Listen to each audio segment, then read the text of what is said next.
Hey guys, at Campi Flegrei, is Shizzy hitting the fizzy? Is this thing close to erupting? Because there's something happening that happens before eruptions. Or is this thing slowing down and everything's going back to normal? We will discuss this, guys. Strange things are happening in Italy, and I want to tell you what has happened in Iceland. Because that, if you transport that to Italy, it might give you an indication about what could happen. But I want to say something else.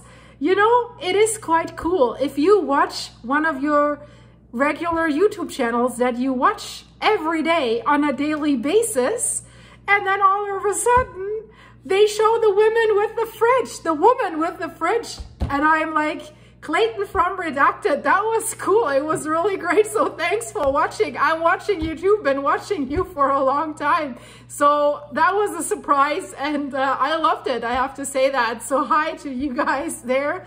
And yeah, Shizzy's hitting the fizzy. There's news from Italy. And I want to, before I tell you what the news is, we know we have an eruption in Iceland right now. For those of you who don't know that, there's a volcano bothering the Reykjanes Peninsula, the town of Grindavik. It has threatened the town since last November with repeated eruptions or magma intrusions. That means magma is breaking out of a magma chamber, but was not able to break through the surface. So Grindavik, we have an eruption going, and we've been watching this since November, if you're following my channel. And what's happening there? There is a shallow magma chamber that's being fed from a deeper lying magma chamber. And since that shallow magma chamber at a depth of 4.5 kilometers, since that is filling up, it's lifting the ground above it. And at Campi Flegrei in Italy, it was groundbreaking that it was confirmed that there is a magma chamber way more shallow than they previously thought. So that means the magma doesn't need to travel that much to the surface. So the magma chamber is at basically the same depth at like the magma chamber that we have in Iceland, at between 4 and 5 kilometers at Campi Flegrei. So let's have a look at Iceland again, because that is the interesting part. So the magma chamber is filling up until it reaches the point of maximum elasticity. Like my hairband, I tear until the point of maximum elasticity is reached. Then I can't tear anymore. Then the magma chamber can't fill up anymore. It reaches a breaking point. If I now put more pressure on it, that band here is breaking. And the magma chamber is sending the magma on its way, and in Iceland causing an eruption. And what happens? We see earthquakes because magmas might be on the move. We see earthquakes. We see a land rise because the magma chamber is expanding. In Iceland, before every eruption, the land rise was slowing down. Yes, because if I reach the point where I can't stretch the band anymore, it's slowing down. You can't fill it up more. Like if you blow up a balloon. Imagine a balloon and you have your crust on top of it, your caprock layer that keeps the lid on, right? It rises when you fill the balloon. And when the balloon reaches maximum elasticity, it stops, right? And then if magma is going out of that magma chamber, you even see a land subsidence because air is getting out of the balloon.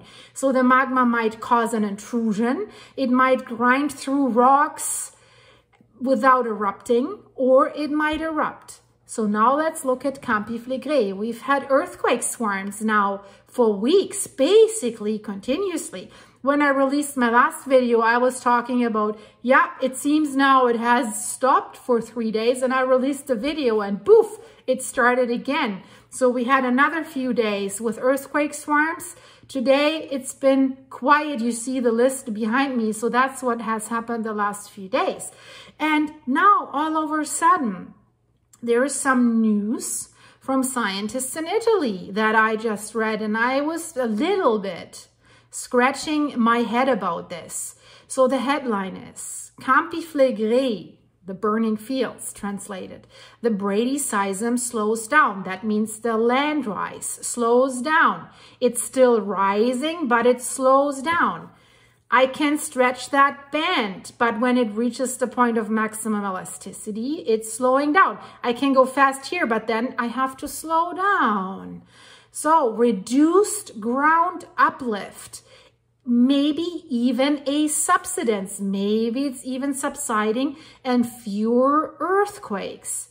So did these ongoing earthquake swarms that we've seen over the last week, did that mean that magma was basically intruding in areas around that magma chamber, grinding its way to go somewhere but didn't make it to the top? The concerning thing is, guys, that the caprock layer over Campi Flegrei that keeps the lid on this thing has only a third of its strength that it had in the 1980s, when we've seen a Brady seismic event with earthquakes. There was a magma intrusion. It didn't make it to the top, but the caprock layer that keeps the lid on was 3 times as thick, right? So what is happening? The director of the Vesuvius Observatory, the INGV, that's the local station that observes the volcanoes there, Mauro Di Vito, he has told the press that the process of the bradyseism, gosh, blondie, it's late, I'm tired, so is slowing down, but I guess you know what I mean. The reduction in the land rise is more maybe slowing down than in July. We had a little bit of a slowdown in July as well, but then it started catching back up to rise, to lift the land at a rate of 2 centimeters per month. Since April, this has doubled. In early April, it was rising with 1 centimeter per month, now with 2 centimeters per month. And already 14 centimeters at least this year. So what they're thinking, it could happen this month that the rate of the land rise could fall below 2 centimeters again. And they're saying fewer earthquakes have been recorded, but, and here comes the but, what they're measuring around Campi Flegrei, and especially this one crater that's called Solfatara, where you see these hot fumaroles coming out, these hot steam vents coming out, the geochemical flows that they're seeing remain active. So they're not gone. But, you know, if the rate of the ground uplift is decreasing, it can mean 2 things. Is it slowing down because it did cause an intrusion somewhere, or is it getting ready? So they say that they have measured a slowdown in the last 10 days, bigger than what they've seen in July. But, you know, in July, it was catching up speed. And in Iceland, it's slowing down, it's subsiding, the magma's coming out, we see an eruption, and even during the eruption, sometimes the land rise starts again. The magma chamber keeps filling up again.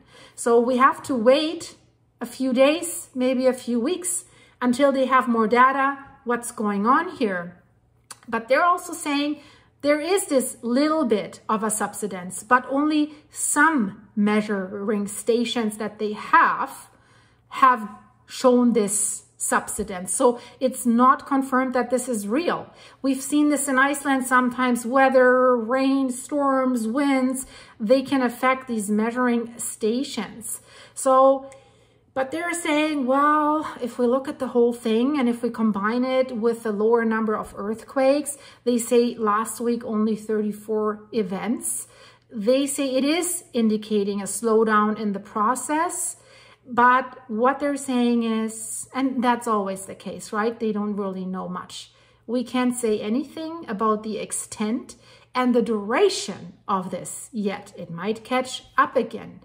But, you know, yeah, Mauro Di Vito, he is the director of the Vesuvius Observatory, the INGV, the Italian Institute of Geophysics and Volcanology. So this is not a trend yet. The real trend, that's what he is saying, can be assessed with the data that they will collect in the coming weeks. And he says he's urging caution. He says the two factors of this bradyseism, of this land uplift, the ground deformation, the uplift, and the seismicity, give us an indication that there might be a trend. But the third factor, the geophysics, shows that there is still sustained flows, that it's something still coming up. So they have geochemical signals that give them the result that the process is still active. But they're saying the slowdown of this bradyseism has maybe never been so decisively of this magnitude. And you see these maps here that are coming out of the monthly bulletin. You see the various measuring stations and the blue lines at the end of that graph. You see there's basically a constant uplift, but then you see the blue areas where we could say, and especially one measuring stations in the far down right corner shows that there might be even a subsidence. So this hydrothermal system that is underneath the crust, that is what they're monitoring, and that is what they also call the geochemical factor that they have to monitor very carefully. Because, and that's what they confirm, there is no significant variations in these geochemical parameters. So the trends of increased flows and the heating up of that hydrothermal system is still happening. So they have sensors that they have installed at this Solfatara crater near Pozzuoli, that beautiful fishing town, and they measure not directly where the steam comes out. They always measure at a distance of 5 meters. Probably, I don't know if their measuring instruments could be even closer. Probably not. That's why they do it, right? So the temperature sensors, and they call this a fumarolic emission. Fumaroles are these steam emissions. Showed an average value of 94 degrees Celsius. So that's very, very hot. So that is something that we can see in the news and that we hear from the INGV.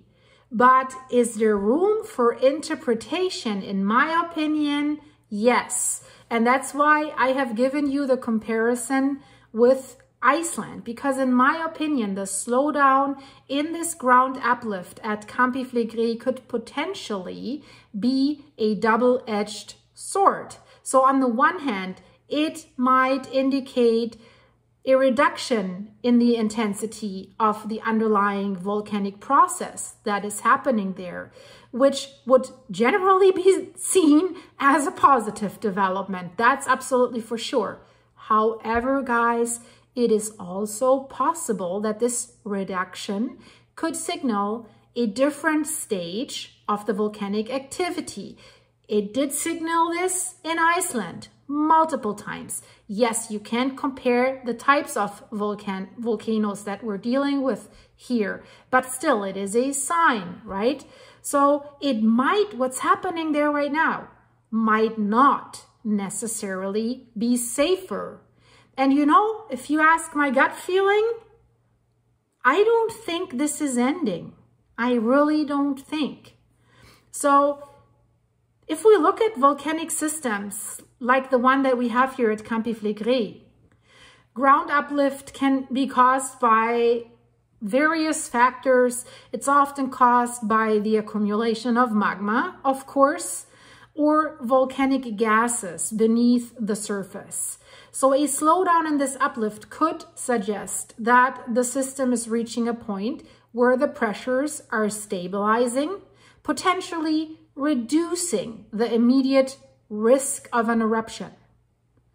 But on the other side, if the uplift slows down because the magma has spread out or because pressures are being released in other ways, such as through this increased seismic activity that we have seen over the weeks, it could mean that the whole system is becoming more unpredictable. And that's not good, because Campi Flegrei is not a single crater. It spreads about 100 kilometers on land and into the water. And if you look at this map, this is where we had many earthquakes locations. We had them in the water. Most of it is circled around Pozzuoli, around that Solfatara crater. So some experts suggest that a reduction in uplift might also indicate that this Campi Flegrei volcanic system has reached a stage where the crust could become more brittle and susceptible to fracturing, and it has only lost so much of its stability. So this could, in turn, lead to a sudden release of energy. So this might manifest, for example, in a sudden increase in seismicity or even a small eruption. This is possible. And after we've seen this big earthquake, the biggest in decades, at least 40 years, 4.4 magnitude in May, the scientists said they have to prepare for even a bigger one. And you have to understand, guys, if you're new to this channel, 4.4 for a volcano, that's significant. So we're not talking about stuff that's going on in California if you have tectonic movements that causes like 6 or 7s like in Japan. No, that means a volcano is coming. Before the volcanic eruption that's going on in Iceland right now, check out my videos, by the way, we've seen earthquakes like 2.8, which we considered, wow, that is high. A 2, a 2.3, a 2.8. Magma was on the way. It was grinding its way through the crust, through the rocks, like a miner. So this causes trembling, right? And then if the eruption is happening, the earthquakes slow down, because the volcano's miners have paved a tunnel, like a highway, for the magma to flow. So we could face, as I said, sudden release in seismic activity, a larger earthquake, or even a small eruption, because that is especially if the stress that is brought on the crust is not evenly distributed or evenly relieved, if it's like centered. So while we could say the slowdown in the bradyseism and the uplift might reduce the immediate concern of a large eruption, it could also introduce new uncertainties. And we know a small eruption of Campi Flegrei is already a disaster. We're not talking only about the people that live in Pozzuoli. I mean, the immediate danger zone is probably 500,000 people, but that greater Naples area, we're talking about more than 3 million people in an area with narrow roads, with old buildings that are about to collapse on the roads. The Minister of Civil Defense, Musumeci, has said, if there's an emergency, let's say only an earthquake and people want to get out, it only takes 3,000 to 4,000 cars to completely clog the system. So new uncertainties, great. So what do they have to do? Continuous monitoring of seismic, geochemical, and geophysical indicators is absolutely crucial. And yes, they're doing that. But we know that it came out that officials are kind of hesitant to speak about the volcano too much because they're worried, of course, about tourism. The UK a few months ago has given a travel warning because of this. And of course, real estate market, it could come to a complete halt. I mean, would you buy real estate if you think you're sitting on a volcano that's about to erupt? Maybe not. It is an absolute stunning and beautiful area, and it is a dilemma because basically what Musumeci also said, I mean, it was criminal that people were allowed to build right on the volcano, and what you see on these pictures behind me, that is the volcano. All these round circles, these areas, they're living right there. And even at the most active crater, where the fumaroles are, the Solfatara, you can see, you sit in your apartment on the balcony, you can see the fumaroles. So Giorgia Meloni, the Prime Minister of Italy, has said she wants to support the area with something in the range of €1 billion to, I think, seismically upgrade the area and stuff like this. And so it's a two-sided story. I mean, we might think, or I'm thinking, well, great, what's that going to help, right? If the volcano actually erupts. But on the other hand, let's say there's large earthquakes before it erupts and people want to get out. If these old buildings, these stone buildings, collapse and block the roads, then even less people will be able to get out. It's already going to be very difficult because if there's panic and the roads are clogged, as I just said, 3,000 to 4,000 cars. Will this make a difference? Maybe a few, right? Can be saved. That's why so many scientists have criticized these evacuation plans.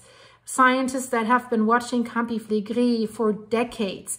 Roberto Scandone, he's a seasoned analyst for the INGV, for the Vesuvius Observatory. He's done studies for the University of Rome, and he said, before we even saw the big earthquake in May, he said, if I had the resources, I would evacuate now. And this tells you something. He knows Campi Flegrei. He's written so many papers and he's observed it for decades, like I said. But he wasn't the only one. There were so many others. And especially they pointed out, your evacuation plans don't work. You have to consider evacuating over the Gulf of Naples. But the problem is the volcano could also erupt in the water and then it would send 100 feet, 30-meter tsunami waves right towards the coast, which would, I mean, what else? The earthquakes first, then the eruption and the tsunami and the eruption. So it is dire. But what do you do if you're the prime minister of a country and you have an area with more than 3 million people? We're not talking about like in Iceland, a little town of Grindavik, 4,000 people roughly. Yes, critical infrastructure for the area, a geothermal power plant, but that's a whole different story. This is a huge part of your country. You can't say, even if you have it in the back of your head, well, if the volcano erupts, you'll all be done anyway, so it doesn't really make sense to invest that much money in the region now. I mean, they are trying now to come up with a plan to make people move away from the greatest danger zone. But they have tried that with Vesuvius because people are living right around the crater. It's about 700,000 people in the immediate danger zone. They were offering them money, like 30,000 euros if they move away, but almost nobody took it. And if they offer something similar, I'm pretty sure people won't take it. Especially since the family structures are so tight there. They don't move without granny, without uncle, without aunties, all the kids. They move either everyone or not. So should they force the people? And then this is a high value tourist area. It's absolutely stunningly beautiful. And you know, many illegal settlements that have just happened over the years that have been allowed. So what do you do if you're the prime minister? I mean, of course, every politician thinks about re-election as well. If you just abandon more than 3 million people, that's not good, right? But I think she genuinely cares about these people. So, but what's the decision to make? What if the volcano doesn't erupt and you tell them, well, I think you're going to be doomed, so everyone moves away and you clear out that area and leave it abandoned, one of the most known areas of Italy. I mean, it's a hard decision to make. So probably it's, yeah, maybe it is a waste of money, but you know, what else can you do? You can only do the seismic upgrades because there is no upgrade if Campi Flegrei erupts, especially since scientists are saying it's probably going to erupt with little to no warning, the way this system is set up underground right now. So there won't be weeks of warning. We've seen it in Iceland. Since they knew what the ground uplift means, and since they knew what it means if the earthquake slows down, the uplift, they could say it could happen in the next 2 to 3 weeks. So yeah, we could say that for Campi Flegrei as well, but it doesn't have to, right? So hard decisions to make, guys. I will follow up on this for you if there's news. And what can I say, guys? Thanks for subscribing. Thanks for watching. If you want more behind the scenes, join me, become a member of my channel. Click the join button. The link is in the description of this video, and subscribe at my buymeacoffee.com website. It's totally for free. You can follow me there. Then you get emails if something significant is erupting. Of course, you can support the channel there with buying me a coffee. The lady with the fridge, guess what's in there? That's why I sit so close to it, because I just open it and get my coffee. I can't get away from it. So I have to release all these. The volcanoes keep me so busy, right? Everything's erupting and rumbling and whatever. I mean, there's been a large earthquake in Portugal and Greece, and gosh, it's rumbling, right? We had a mega earthquake warning in Japan, then in Russia, and the volcanoes erupting. So yeah, I just hope that there's no earthquake happening right where I'm sitting, because I'm sitting basically on the Cascadia Fault. I said I want to make a video about that, but the other volcanoes keep me quite busy. So thanks for your support, for the supers here, and for everything, for watching. You guys are awesome. Leave this video a like, and I see you very, very soon. I'm busy now. I have to watch some news from another channel that just showed the lady with the fridge. So see you guys. Bye-bye.